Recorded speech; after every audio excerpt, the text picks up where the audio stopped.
Olá, vamos continuar de onde nós paramos. Estatística, página 172 do livro de vocês. A estatística, a gente já estudou os tipos de gráficos, como fazer a construção dele, como ver ele em colunas, como mandei você fazer o trabalho. A gente estudou o rol, os intervalos das frequências, como construir os gráficos em barra, como determinar cada sequência dele. Isso a gente já estudou, certo? Agora a gente vai estudar os gráficos aqui, ó. Agora a gente vai estudar exatamente. Essa foi a última aula que a gente estudou, que foi a página 121. Foi na última live da gente, a gente só fez a revisada disso aqui, ó. Certo? Então, isso aqui são exercícios já resolvidos. Agora a gente vai dar continuidade ao assunto de hoje: retas e ângulo. As retas e o ângulo, a gente é muito importante para a gente, porque a gente vê ele em todo canto que a gente vê, em tudo que a gente convive. Os ângulos são muito importantes. Se você prestar atenção, as retas, os segmentos dos ângulos, os consecutivos, adjacentes, os colineares, são todos traçados pelo metetriz. Então agora a gente vai aprender a como traçá-los, como identificar e como fazer que a figura geométrica seja plana ou espacial, certo? Então é tão importante que a gente tem que conhecer os ângulos do nosso cotidiano, porque o reto, o raso e até o nulo a gente trabalha com ele no nosso dia a dia. Então vamos lá? Eu estou colocando assim para quem não tem um livro ficar com a teoria, certo? Isso aqui eu até expliquei para vocês a reta naquele dia. Então vamos lá.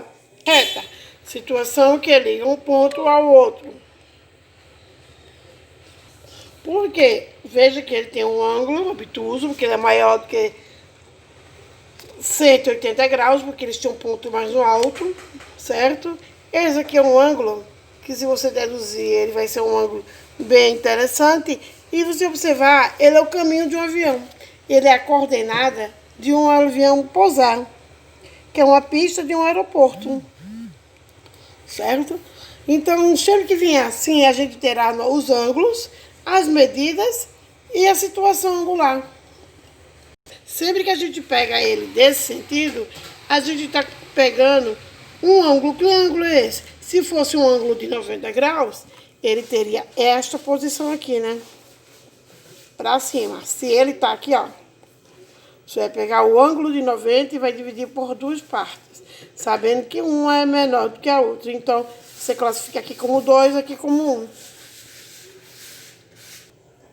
Cada medida tem uma situação diferenciada. Veja, se eu tiver aqui, ó, um ângulo de 180 graus e tiver 3 representações diferentes, você vai pegar o ângulo de 180 graus, vai colocar do segundo termo. No primeiro termo, você vai colocar as medidas, 5x, 2x e 3x aqui, ó. E coloca o ângulo inteiro. Logo, soma os 3 termos, seja ele quantos forem, você vai somar e vai descer aqui o resultado. Então, 10x é igual a 180. Desce somente o x e o 10 que estava multiplicando o x passa dividindo. Então, 180 dividido por 10, 18. Quando a gente aplica essa propriedade de cancelar os zeros, significa a mesma coisa que está dividindo por 10, do mesmo jeito. Preste atenção aí. Essa letra B aí, ó, só são duas partes. Então, 5x mais 5x igual a 180 graus. 5 mais 5, 10. 10x é igual a 180. Ficou igualzinho da primeira, ó. Passou, dividiu, 18 graus. Não pode esquecer o símbolozinho do grau. Já essa terceira, veja que tem bastante números. 1, 2, 3. 1, 2, 3. Os números estão aumentando devagarzinho para a gente sintonizando. Então, 7 com 18, 25. 25 dividido 180 dá 72 graus.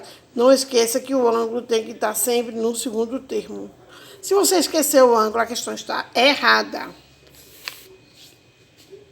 Do mesmo jeitinho aí, ó. 8 mais 12, 20, mais 20, 40. 180 dividido por 40. 180 dividido por 40, 4,5 graus. Aqui, ó. Cada x desse vai valer 1 grau, número 1. Então, vai botar 1x mais 6x, que é o daqui. Bota aqui o 2x, que é o daqui, leva para lá. Igual ao ângulo aqui. Que ângulo é esse? Se é um ângulo reto. Se é um ângulo reto, ele tem 90 graus. Então, vai ficar 1 mais 6, 7, mais 2, 9. 9x igual a 90. O 9 desce, dividido a 90. X será igual a 10. Segmento de retas. Segmento de retas. Aqui, ó.